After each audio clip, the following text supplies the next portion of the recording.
welcome to Canadian Politics is Boring.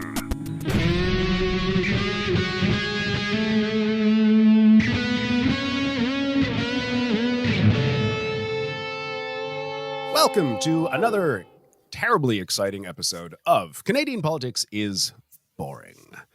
Welcome back to the show. Thank you so much for sticking us in your ear holes just the way you like it. My name is Jesse. With me, as always, is Reese. Say hello, Reese. Hello. And today we've got a very special guest, Greg from the very, very popular YouTube show, How to Drink, one of my favorite channels. Greg, all the way from New Jersey. If you want people, we can delete that if you don't want people to know where you are. No, it's fine. They can know where I'm from. I'm proud of it. It's a big place. Thank you for that introduction. I am proud to be from New Jersey. We lead the country in Superfund sites. That's toxic waste dumps for those of you who are outside of the U.S. You may not know that term. What is it called? Yeah. We call them Superfund sites because back in the 70s, they created a super fund to pay for cleaning them all up. Nice. And but it's a misnomer. People from around the U.S. like to claim, "Oh, New Jersey's got the most." Like, yeah, because we didn't lie about it. We went after the money. So when I heard you say super, so it's super fund with a D, but I heard you say super fun. They are super. I thought you said fun. super fun. Yeah, you can go there, roll around, get special powers and stuff. It's great. Just find an animal you want the powers of, hold it close to your chest, and roll on the floor. Yeah. DuPont is not liable for the after effects. Before we dive into to today's mystery episode with Reese, Greg, do you want to tell our listeners a little bit about your show? Certainly. Thank you so much for the intro, man. That was a very generous intro. You said that hugely popular. I'm not. I take your word for it. I take your word for it. It's YouTube is, you swim with whales. That's true. No, thank you so much. I have this show called How to Drink, where I've been making cocktails on YouTube for about 5 years now. A lot of stuff from pop culture and video games and movies, and also just a lot of baseline classics, a lot of history from mixology.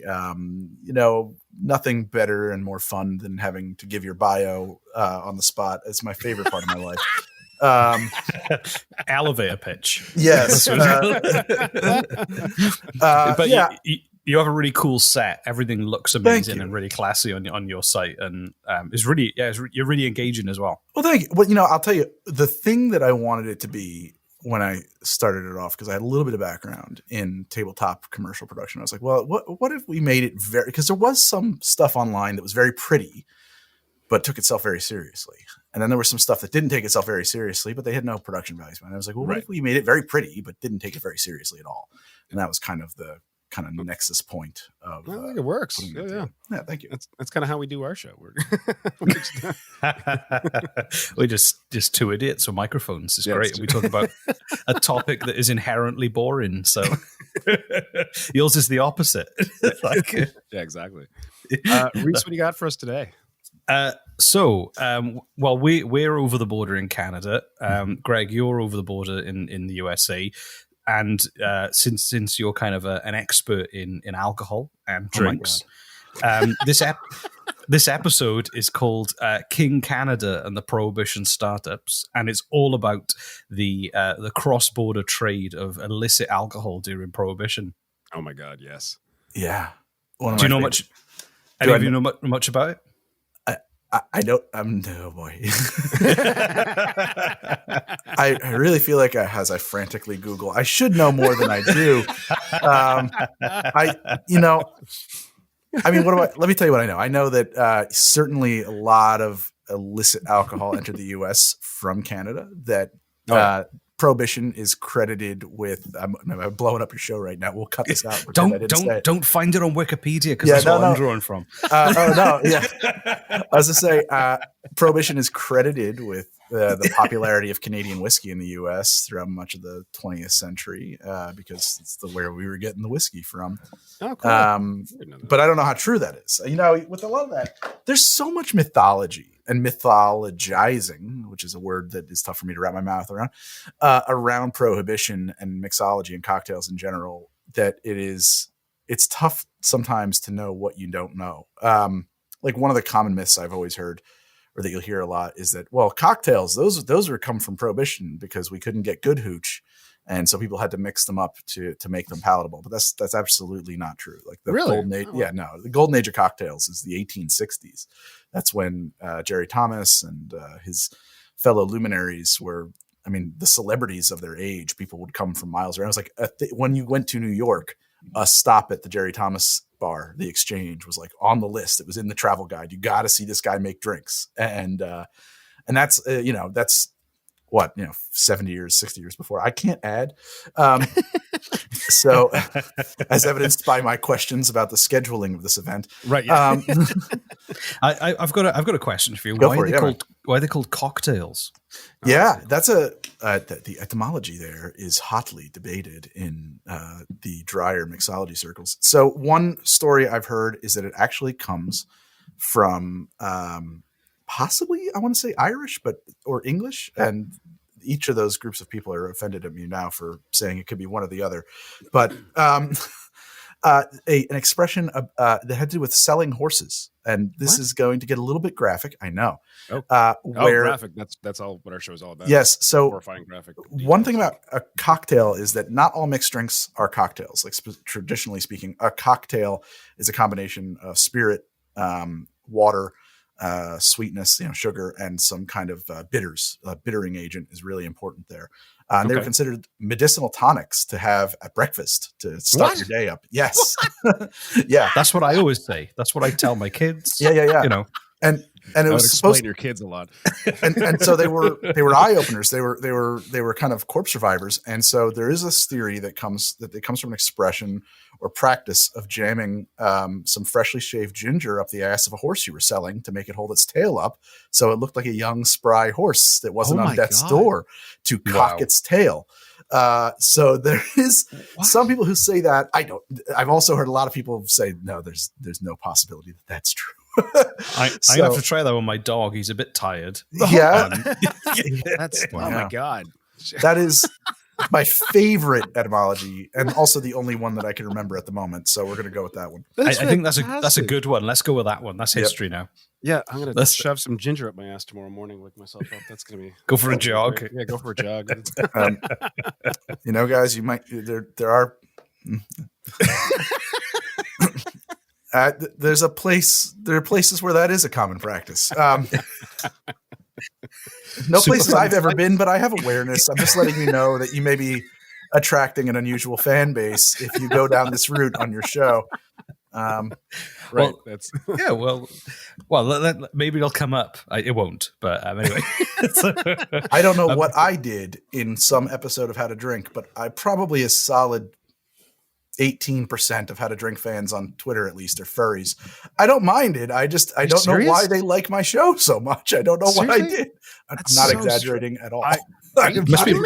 No. I mean, fundamentally, it must be hard to drink in one of those suits as well.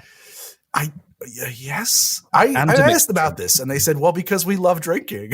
And I was just like, what a simplest, ask a stupid question. I mean, right, yeah.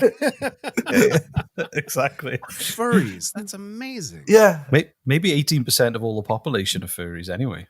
Maybe it's just it's just a perfect cross section. Oh, yeah. No, exactly. Exactly. I had an older podcast.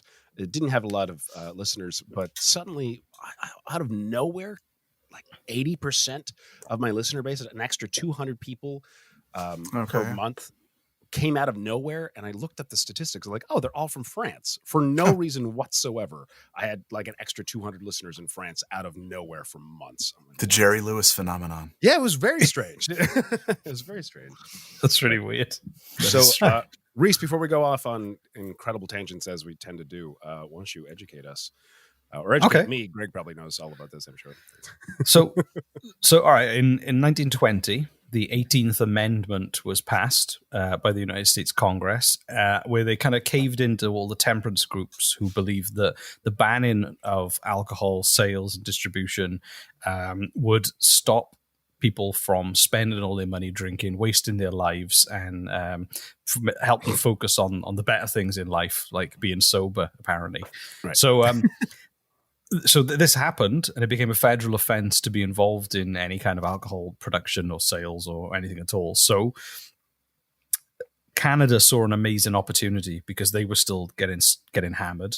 And it meant that when Prohibition came to the United States, Canadians had dollar signs in their eyes in like a cartoon style. They spun around, and it became a real opportunity.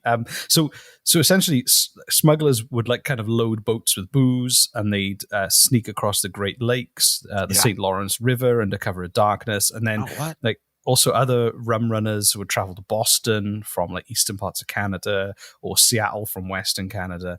And a lot of the speakeasies and like secret bars that were springing up all over the USA were directly supplied by illicitly kind of smuggled Canadian booze. Wow. So I like the imagery of them loading like a boat full of booze and going across the Great Lake in the cover of darkness. Like it's very stealthy. I don't know. There's some kind of Ocean's 11 aspect to that. Oh yeah, like 1800s Ocean's 11 style. No, this is 1900s. This story. Yeah. I know there was a lot of movement across the Great Lakes. I don't know. I mean, I'm sure there was in other places. I mean, we have a very large border. So huge. I'm sure there was plenty of crossing elsewhere and at the other coasts. I specifically to the Great Lakes, and I have no citation for this. I just recall hearing or reading somewhere that some gangster, and I forget which, had set up kind of like an underwater, maybe it was at a river or something like that, like an underwater pulley system with like a carriage that they could, what? Like pull the stuff under the water by rope, and when it would freeze over, they just had like these two holes at each end, and like the booze would go in one hole and out the other hole. You're referring to the Windsor Detroit funnel. There it is, which was an underwater delivery system using submerged cables and mechanical pulleys that could move 50-gallon drums of booze from Windsor, Ontario to Detroit. I didn't realize it was drums. I thought, wow, that's wild. I thought it was just like crates of like bottles. So it's like a really sophisticated like system. Like it takes a lot of engineering. A pulley system. So there'd be some poor schmuck hauling on a rope for like 10 hours. Or maybe horses going around in a circle. Or they had motors with ginger up their ass. So it could have been motorized. It could have been. Oh yeah, that's true. It was in the 20s. They had that's steam. They had. I'm still thinking. So we have a town just on the other side of Windsor, just in case you're unfamiliar. Oh, there we go. Yeah, it's called Detroit. It's a pretty big city. And real twist here, by the way, it's north of Windsor.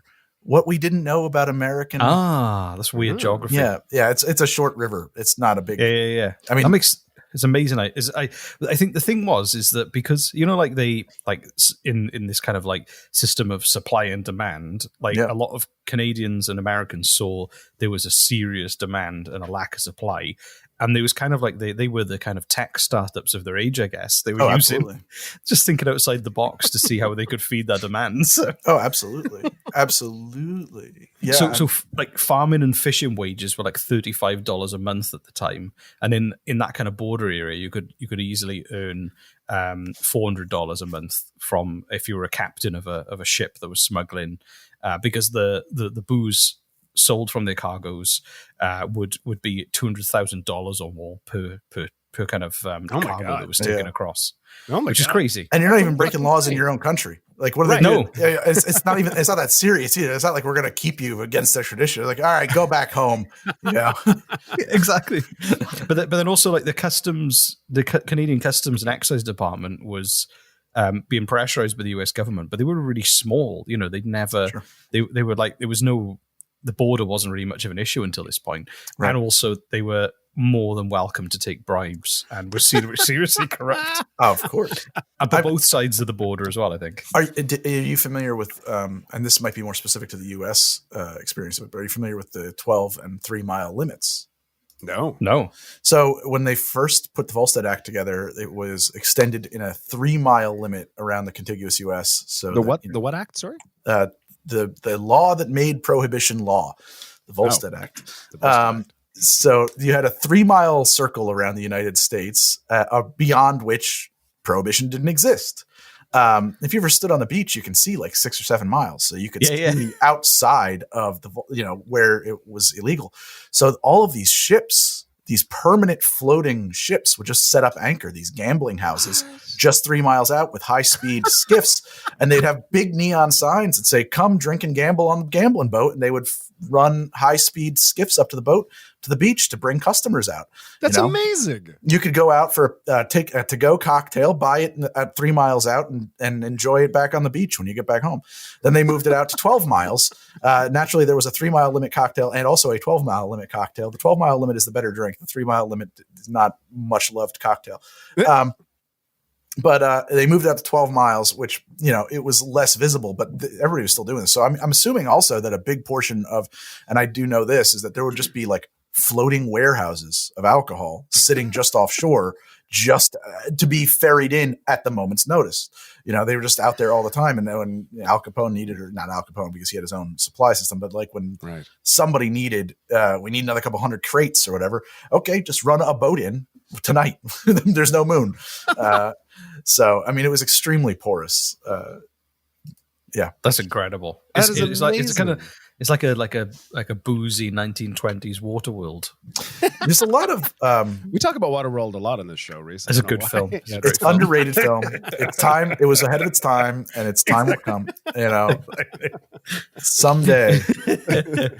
So that was the thing. Like, I think boats became a big part of this. So they were fitting like fake chambers and false bottoms on there, and then they were just getting inventive as well. So they were hiding booze in like Bibles and children's toys and in like vegetables and things as well. And also on top of that kind of funnel system that we were talking about. By the way, I just love that it's called the funnel. I'm just imagining the funnel. Some broke nose mobs just go down that funnel. Exactly. Send another couple barrels down the drain. What drain? The funnel. And also we had boat houses either side of the river. They would have secret tunnels as well, built underneath as well. And they do were these tunnels still exist? I'm sure there's probably some. I wouldn't go in them. I don't think they're being maintained, but I've actually probably a lot of them have been, to be honest. Maybe they are.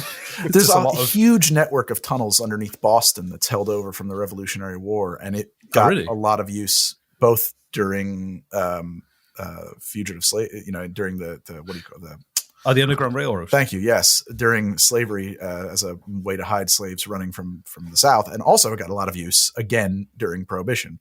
Right. Every few decades, Boston's like, all right, time to dust off the tunnels. To find a new use here for these guys. Was it your Boston accent? No, it was a terrible Boston. It was Boston by way of the Upper East Side. I don't have a Boston accent. I think maybe they're just like. It's like lots of legal Canadian weed is coming through, but I mean, it's legal in lots of states in America. We just legalized it in New Jersey. Yeah. Oh, you did? Yeah, exactly. Oh, wow. Do you know, my hair absolutely stinks. I've been doing a location scout for a shoot I'm doing in a cannabis factory nearby, and I was there for an hour and a half, and my clothes absolutely stink. I was in the flower room taking some photos and making notes ready for the shoot, and my whole body just smells of it. It's crazy. Oh my God. Like you shouldn't have told your wife where you were going. You should have just. I know.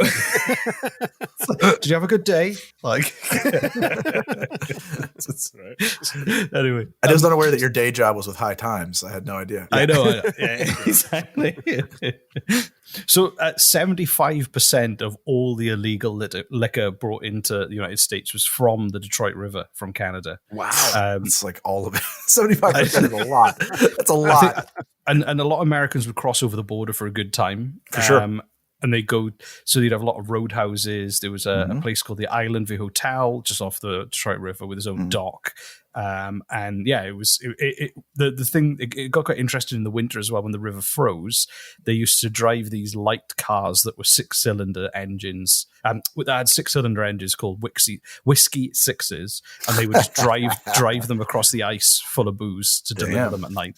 And then they started using airplanes as well. For sure. And also railways. They would using railways to take 800 cases of beer every day, apparently.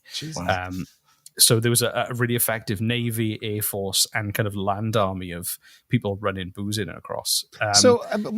My question is, like, if there was really no legal ramifications for getting caught, why all the underground sneaky shit? Why not just like, here he goes? Yep, you can't stop us. Here's the booze. Like, I think like people, there were like cases of people going to prison and there were like getting busted and things. Yeah. I think there was. I think it's like, like cannabis has been, or a lot of like mild recreational drugs. Some people turn a blind eye, some people don't. I think like it was very much. I think it depends on how well connected you were and what your socio-economic position was, and whether you really paid the price for getting drunk, I guess. I also think too, there's a big difference between you finding like, a fifth of gin in somebody's hip flask and finding 800 crates, barrels of whiskey in their boat. Like, exactly. I want to look the other way, but you're making it real hard. Yeah, exactly. Or a secret tunnel. Is this your secret tunnel? Yeah, exactly. It's a school project. Now, you said that it was 70. You said that there was 75% of all liquor brought into the U.S. came by way of the Detroit River, but that's not accounting for all illicit. That's not including everything that we were making ourselves here. Right. No. I think 75% came from Canada, mainly across the Detroit River, because obviously you had like most of Canada's like population and industrial area was just over the border there. For sure. And I think the rest came from the Caribbean. But that doesn't include everything that was being brewed at home in bathtubs and everything else. Right. Yeah. Oh my God, gotcha. Gin. Right. So I think what was it? They were looking at this. So there were between 16,000 and 25,000 speakeasies and clubs in the Windsor, Detroit area. Amazing. Wow. And the popular drinks at the time depended on the club. Like they would distinguish themselves by the drink they offered. So you would go to a club depending on what you could get there. And the criminal gangs either owned or provided protection to the clubs from other gangs and the police. And they used to say, "Joe sent me" was the phrase used to gain entry to a speakeasy. What? All speakeasies?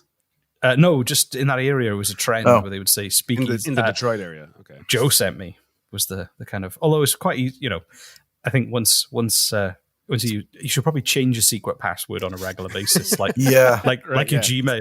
Like, it's like, yeah, it was probably a joke. I bet I knew this at one time and I don't anymore. If I would guess, there's probably their ward boss that everybody nicknamed Joe, who was notoriously corrupt, or I'm just guessing, but or something to that effect. I bet. Yeah. Probably, yeah. Probably, yeah. It's got like an origin story. Oh, it certainly does. Yeah. And another name for a speakeasy was a blind pig. Blind pig, or I've also heard blind tigers as well. Yep. That's cool. I don't know. It's great.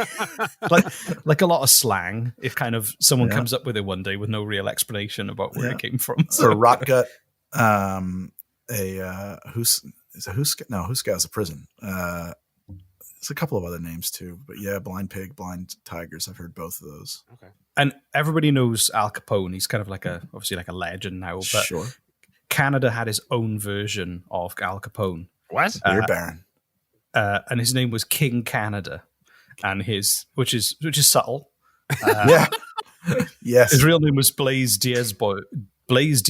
Now, Greg, I get slated all the time for my French pronunciation. I think that's Blaise Diazberg. That might not even be French. Yeah, anyway. I was going to say, by the way, I mean, this guy's living... he's living just across from Chicago. I don't think his French pronunciation was going to be on the money either, man. That's okay. So I'm just going to call him King Blaise Canada Diazberg over here. Exactly.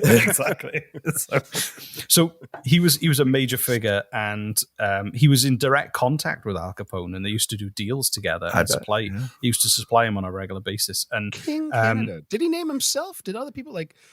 Yeah, that's a good question. Right. I don't know if it's like I'm a mob boss. I probably need a cool name. He's like a Batman villain. You got to come up with a good name. You do. So it does sound like one of the B-list Batman villains. It's like the worst name you could ever give your King Canada. It's like some kind of weird failed superhero, man. They had a cape like. I don't know. I hope he did. But he used to send a plane to Al Capone full of booze directly. Wow. Oh no, hang on. I just caught up on my own notes. So King Canada was an alias to hide from legal authorities. But so the law didn't know he was Blaise Diazberg. Yeah. They just knew him as King Canada. It was the 1920s Canadian Heisenberg.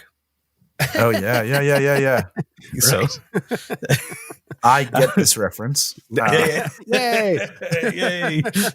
He would stockpile a load of whiskey and beer, which he called plants for some reason, underground to hide them, and he would put them in like cisterns underneath the ground. Gotcha. So he would fly planes to remote areas and would like rent a field from a farmer and just bury a load of booze underground, and then Capone's or the other mob bosses, people would know which field it was and would go and then risk it.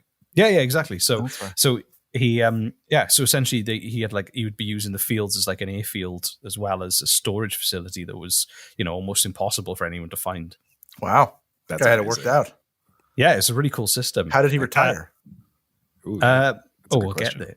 Okay. I'm always curious because, like, you know, you hear about it, the smart mobsters. You want to know what was their exit strategy, because a lot of the famous ones didn't have one. They died. Right. No, exactly. It was a slightly more romantic way to go. If you kind of he retired comfortably, right? He puts the polish on it for me personally. He made a huge amount of money with his kind of flying in his stockpiled planes, and he actually came face to face with Al Capone at one point, and was determined to make it clear to Capone that he wasn't afraid of him. And apparently the quote is, he said, "Listen, I am King Canada, and you know you can't fool around with me. I know every move in Chicago, every move you make." I am King Canada. Respect me. I'm also now imagining Capone stifling a laughter at hearing Chicago.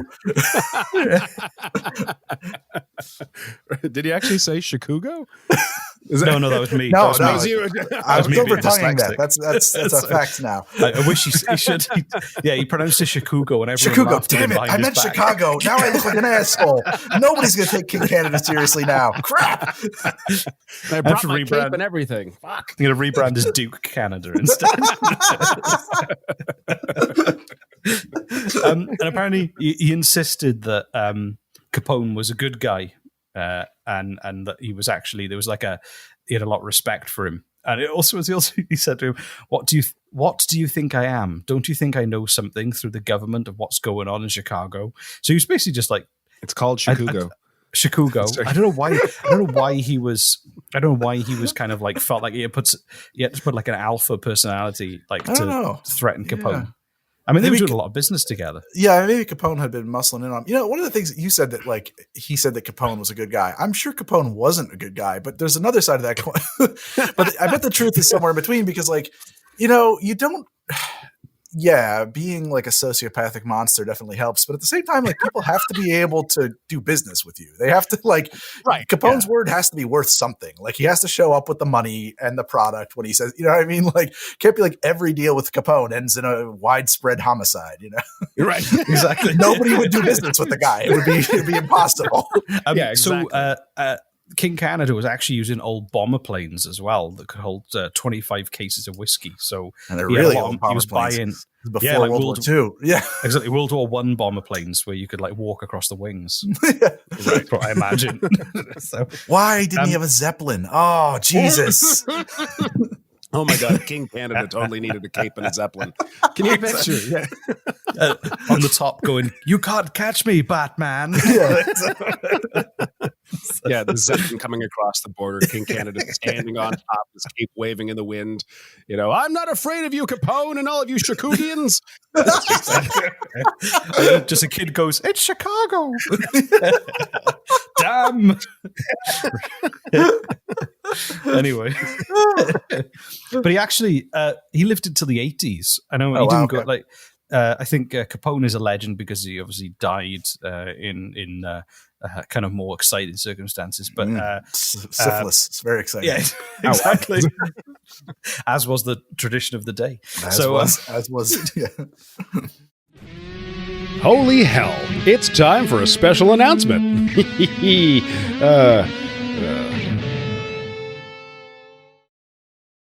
And he lived till 1989 and retired in his hometown of Bell River, and is celebrated by the town. There's like history walks. the old Prohibition buildings and secret passages might be turned into museums one day for anyone interested in the history of Prohibition. We should all go there after COVID. After COVID. Where so King Canada was celebrated, like revered, for selling booze illegally to Al Capone. This is I don't think it doesn't like, hey, he's like our hero, King Canada, the booze smuggler. I guess he didn't break any laws in Canada. He was just selling alcohol. That's true. That's probably right.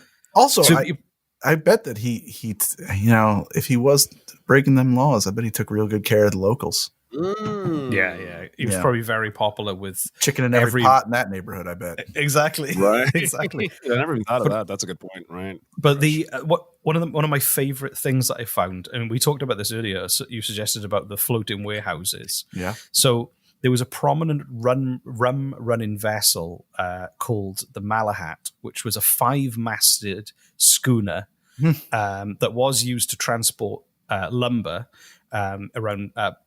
It was based in Victoria in BC in 1917 and was more of a used for industrial kind of shipping of supplies across the coast.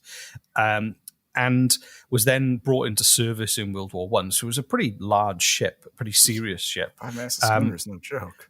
What was it called? The Malahast? The Malahat, Malhat. So it was a 5-masted schooner, and it had engines fitted. And in 1920, it became a rum running vessel. What? It was 246 feet and had an average speed of 5 knots and could carry 100,000 cases of Canadian alcohol in a single voyage. Jeez. And it became known as the Floating Warehouse or the Queen of Rum Row. And she would sail up and down the Pacific coast for literally consistently for 13 years, delivering alcohol across the American coast, and That's also amazing. Sailing all the way to Hawaii as well. Wow.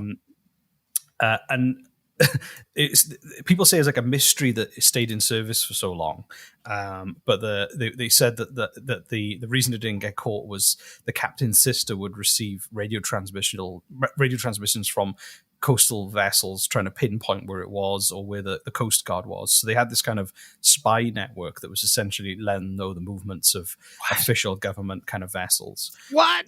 Wow. And when Prohibition ended in 1933, it went back to shipping wood, which I imagine was less fun. Right. Yes.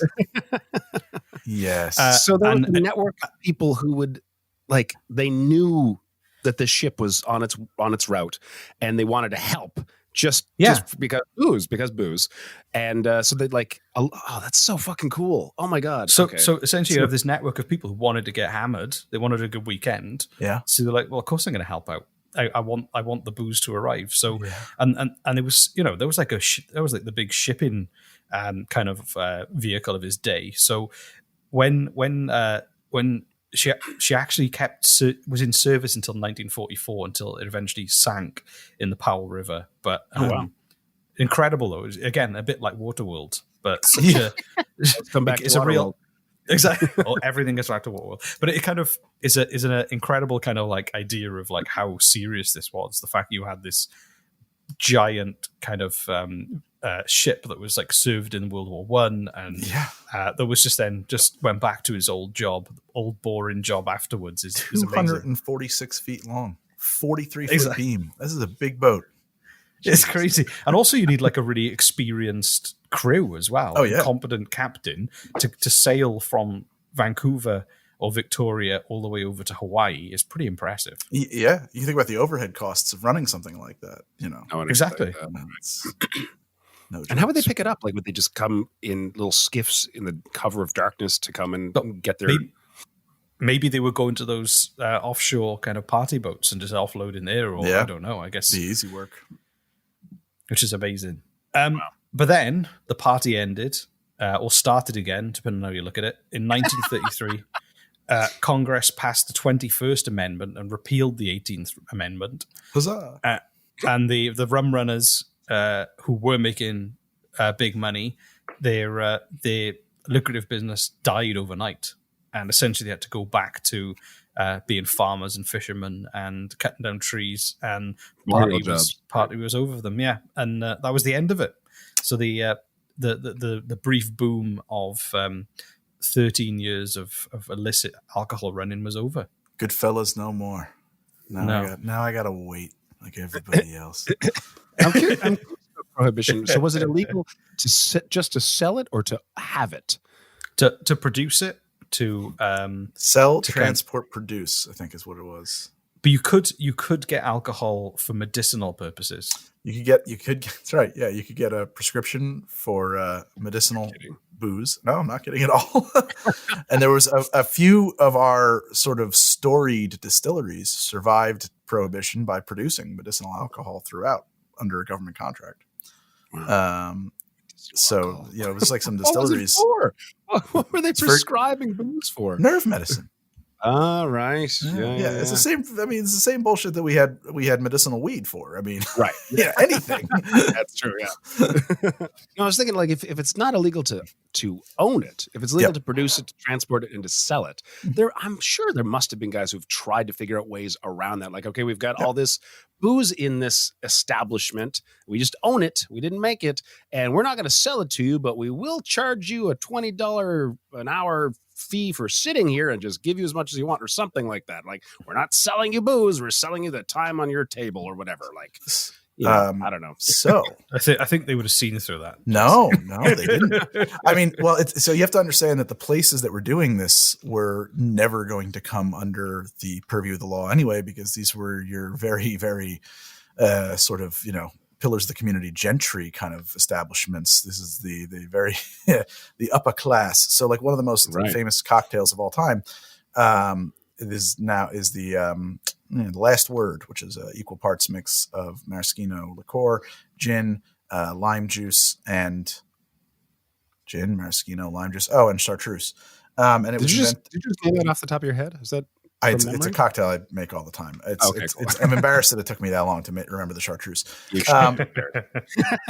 But it was invented at the Detroit Athletic Club during Prohibition, where the Detroit Athletic Club was a private club that had a pre-Prohibition stockpile of alcohol for the enjoyment of its members. And so that's, but I mean, this is like where like J. Pierpont Morgan would pull in for a drink and stuff like that. Like nobody's arresting these guys, right? Right. But they're not selling it though.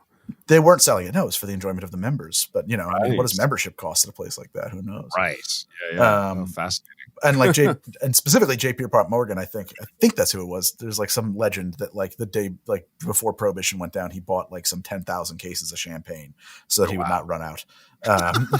And he didn't. Boy, that's amazing. No, I think Prohibition probably like pushed more people to drink than had it not happened is my guess, right? You tell someone they're not allowed to do something, they want to do it more, right? That's there's two schools of thought on that. I mean, if we look at the numbers, people definitely drank less after Prohibition than they did before it. But there was also but there was also new forms of entertainment available too. See, there's totally different like schools of thought. One is the facts that you're mentioning, and the other is my uneducated opinion. Oh no. Everything Jesse knows is based on things he's read in public toilets written on the wall. Exactly. Not at all. I mean, and by the end of, I think that Prohibition was initially somewhat effective, but brutal and nightmarish. And then by its end, it was not really effective at all. Is kind of what happened. That like drinking was kind of, we didn't ultimately. Yes, the people who really were pushing for Prohibition in the U.S. They hated alcohol, but the people who passed the laws didn't care about it at all. The reason that they finally got the amendment through was because the real hardcore temperance movements didn't care who they got into bed with to get it done. And they ended up getting hooked up with a nativist movement. And so once they started associating alcohol consumption in bars with being either German or Italian or Irish, God forbid, all of a sudden it became very popular to outlaw that shit. Oh, interesting. Yeah. Wow. It was very much an anti-immigration thing. No way. Yep. That's fascinating. Yeah. Oh my God. Yeah. Wow. Do you know what I find crazy though as well? I'm looking at this now. And although they outlawed booze, there was so much other stuff that was legal. So cocaine. Oh, super legal. Cocaine's everywhere. Because it was in it's in Coca-Cola. It was illegal in the original Coca-Cola. Yeah. Crack was fine. You could have no alcohol, but crack. I didn't know crack was legal. Oh no, sorry, I misread. Heroin. Skip over that. Heroin. Sorry, heroin was fine. Yeah, You know, yeah. the company Bayer that makes aspirin, like Bayer's yeah. aspirin, Yes. they invented heroin. They invented As- heroin and they tested it on slaves in concentration camps during World War II. Yeah, it's a Nazi company. I did not know that. Yeah. Oh my God. This is the podcast I want to start. It's called Guess Who Else Was a Fucking Nazi? I would listen to that show. Also, amphetamines were fine. Amphetamines for sure, yeah. You could buy them over the counter. Little inhalers of them. That's right. Yeah, inhalers. And they were used in World War II to keep soldiers awake. Absolutely. And also, they were called pep pills, and they were given to students studying. Yeah. What? Cocaine was used for headaches. It was a headache medicine. That's great. I love that. Yeah. You get some headache powder. I'm exaggerating. It was fucking everywhere. My favorite thing about Coca-Cola, it was invented by this guy, Dr. Pemberton, who, and it ties right back into Prohibition. There was a popular kind of wine called Vin Mariana, which was it was a Bordeaux with a lot of cocaine jammed into it. And Dr. Pemberton thought that it was a really good health tonic if it wasn't alcoholic, because alcohol, as we know, is really bad for you. It's the tool of the devil. Course. So he wanted to invent a non-alcoholic version of Vin Marianne, so that he could have his booze cocaine without the booze. That was the function of it. Yeah. I love that. And also marijuana became an alternative as well, according to this. I don't doubt that. So it was an attractive alternative and led to an increase of the use of the drug. Tea pads, where a person could purchase marijuana for 25 cents or less, began appearing in cities across the United States. There were plenty of alternatives. Amazing. Yeah. So all of these incredibly dangerous illicit drugs were legal, and booze probably was outlawed due to anti-immigration. Essentially, is this? Yeah. I mean, there was real. Like the saloon of the 1800s was a nightmare place. It really was like how they show it in the movies is kind of exactly how it no, I would down? say honestly, it undersells it. Wow, really? Yeah, I mean, especially when you start talking about like in New York City, like where like McGurk's Suicide Hall, which was a very huge and famous saloon, McGurk's Suicide Hall, where the proprietor's personal guarantee was, some night this week, someone's going to die in here, and you better be here to see it. Oh my God! Yeah. I mean, the Suicide Hall is. I mean, that sounds like a warm, cuddly name. I'm surprised. Yeah, it got that name. It got the name because a disgruntled sex worker came in and drank sulfuric acid in the middle of the room one night to kill herself. Oh and my so God! It became known. It became McGurk's Suicide Hall, and it became a destination for people to kill themselves. And McGurk was happy to capitalize on that and advertise it as a great place to do so. Provide entertainment. Come on down, kill yourself. We'll all have a good time. Oh my God! Yeah. Yeah. God. Yeah. That's crazy. And it was huge. It was huge. It wasn't like a little room. I mean, like 1,500 people could drink in this like establishment at a time. It was absolutely massive, huge, like Grecian style, like columns holding up this like, Victorian, is very strange thing. But one of the things I love about what happened with Prohibition is that all of these saloons were men only. The only people who were allowed to go in were men and sex workers. Weird. What And is that? yeah, and often only white men, right? They were also always segregated. And so this moral majority who was afraid of the immigration and loose morals and all that stuff, they're the people who push through Prohibition. And what happens? Well, now instead of saloons, you have speakeasies, and they're completely outside the purview of the law. And so speakeasies are, by their very nature, all races and all genders welcome. They don't give a shit about the law. They want to sell alcohol. And so what actually ended up happening during Prohibition is that there's this enormous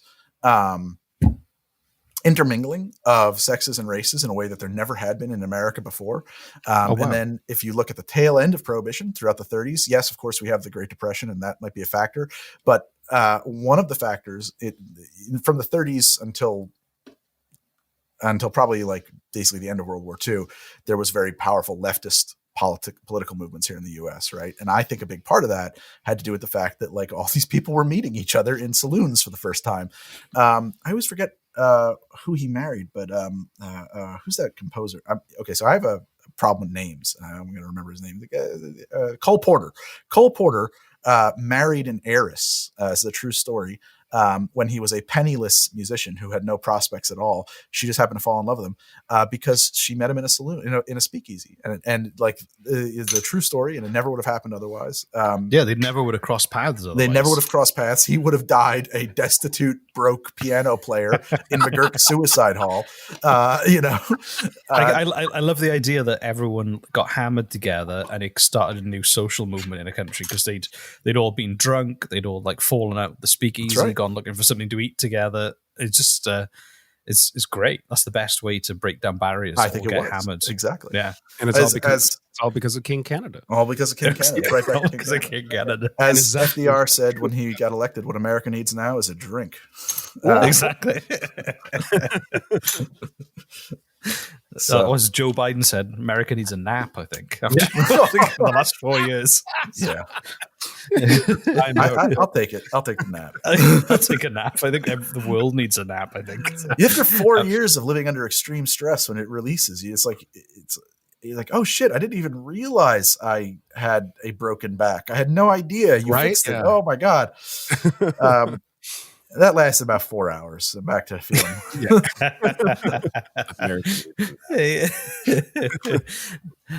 I think as well, like the crazy stuff as well with all the different other substances, like they weren't even on the horizon. Like the fact that alcohol was the main thing everyone was concerned about, and then like there was this creeping giant of all these other substances that people were high on. I just got this image of like a prohibition kind of person out there like knocking doors and getting people to sign the petition to ban all alcohol. Meanwhile, they're like just taking pet pills and snorting cocaine to just make sure they can do 5 more doors before they go to bed. Unaware of the irony. Right. No, it's absolutely true. It's 100%. And then we talk about that too, is like you were saying, you mentioned that marijuana was legal at the time. And the only reason it became illegal is because it was popular amongst Black jazz musicians and Spanish and Mexican immigrants. And once it got tied to that stuff, then they're like, we got to outlaw this. But if you listen to jazz from the 30s, like all normal people do, but a lot of it is about jazz, is about weed. There's just like a ton of music written about smoking reefer back in the 30s. Oh yeah, absolutely. Oh my God, that's amazing. I didn't know. I love jazz. Bangers. I'll send you a podcast. I'll send you a couple of playlists on Spotify when we get please. off. Yes, please. It's amazing. Yeah. One of my favorite. Now we've got a reason to listen to 1930s jazz. Beyond the fact that trad jazz is great, but you'll hear the expression "if you use a viper," or referring to vipers. A viper is a slang, comes from the hissing sound of sucking on a joint. So if somebody called themselves a viper, or to say that a place was a den of vipers, it was filled with weed smokers. That's amazing. Yeah, Greg, you are a substances historian. That's what I try to be. A substances historian. I like that. That's a compliment undeserved. Honestly, all I do is read other people's research. I can't call myself a historian. That should be the name of your podcast, The Substances Historian. No, because then honestly, I'm such a square, and then it would be like I'd have to be doing a lot of drugs on this podcast, and I can't. I'm just this week. I'm going to try. Or you could go to Portugal. Everything's legal there. So yeah. But you don't get it. I'm a square. Like I'm genuinely terrified of a lot of those things. Yeah.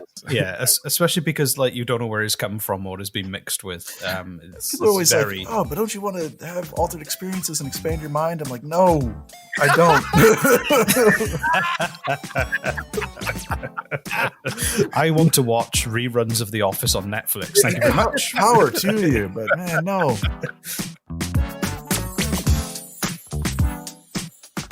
Greg, where can people find your channel? It's called How to Drink, and if it has a URL, but if you Google it, it'll be the first hit. How to Drink, it'll come up, and so yeah.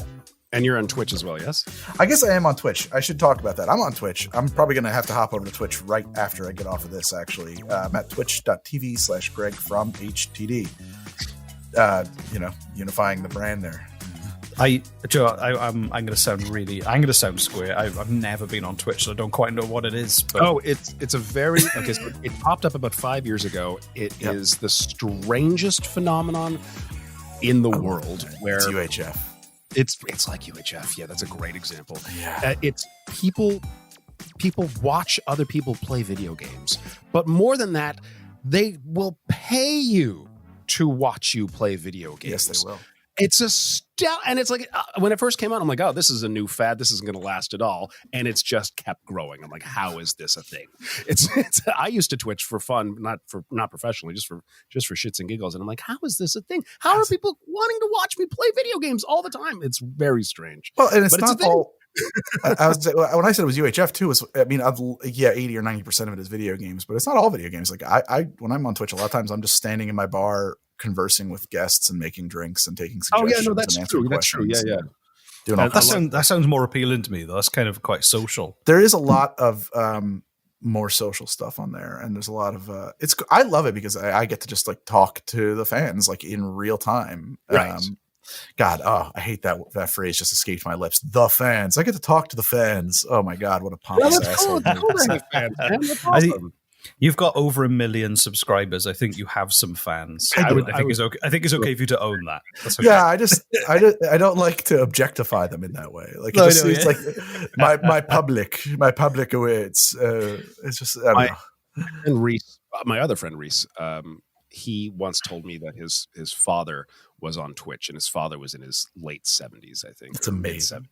I'm like, what? He's on Twitch? And I went and checked him out, and yeah, he wouldn't play video games. He would literally just he was in a wheelchair, and he was a theater actor, I believe, and so he would just drink wine, get drunk, and recite poetry. Oh my God, I want to watch this. This sounds really good. He unfortunately passed away, but he had thousands of followers who would send so much money to donate to him that he never asked for. They bought him a new mattress. They bought him. Oh my God. Oh yeah, like they fell in love with him, and he'd just go on every night and just get drunk and eat food and pet his dog and just chat with everybody in the most eloquent sort of. He had this very amazing radio voice. Like it was an incredible story. I'm like, what? His father's just sits and chats and gets drunk, and people loved it. So yeah. Twitch is an amazing, it's like UHF. There's all kinds of different shit. Anything can happen on there. Yeah, it's just it's live. I think probably one of my most successful streams I ever did. I got a whetstone and I sharpened my kitchen knives for 3 hours. I just stood there, scraping the knife, not saying anything, just staring unblinking. No, I mean there was a lot of back and forth, but yeah, I mean it's just like. I don't know. Yeah, it's a weird, unpredictable, crazy thing. I don't know. All right, thanks so much for putting us in your ear holes just the way you like it. This has been another exciting episode of Canadian Politics is Boring. We've had Greg from How to Drink on here. Make sure to check out his channel, How to Drink on YouTube, and also listen to his brand new podcasts coming out, The Substance Historian, as well as Guess Who the Fuck is a Nazi. This was a blast, actually. This was a huge amount of fun. Thank you so much for having me, guys. When COVID's over, maybe we can do this in person at some time. It'd be really cool. I'd love to. Definitely. Oh my God, yeah, please. And you know more about Prohibition than I did, and I did 10 minutes research and wrote some notes. 10 whole minutes? I didn't know that much. More than he normally does. So feels special. I was trying to impress you.